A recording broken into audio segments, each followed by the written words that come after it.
أعوذ بالله من الشيطان الرجيم. بسم الله الرحمن الرحيم.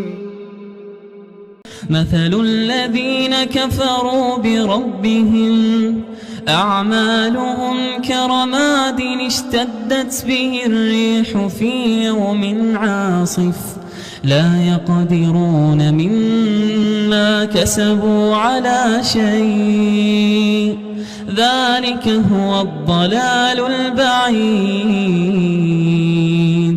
ألم تر أن الله خلق السماوات والأرض بالحق إن يشأ يذهبكم ويأتي بخلق جديد وما ذلك على الله بعزيز.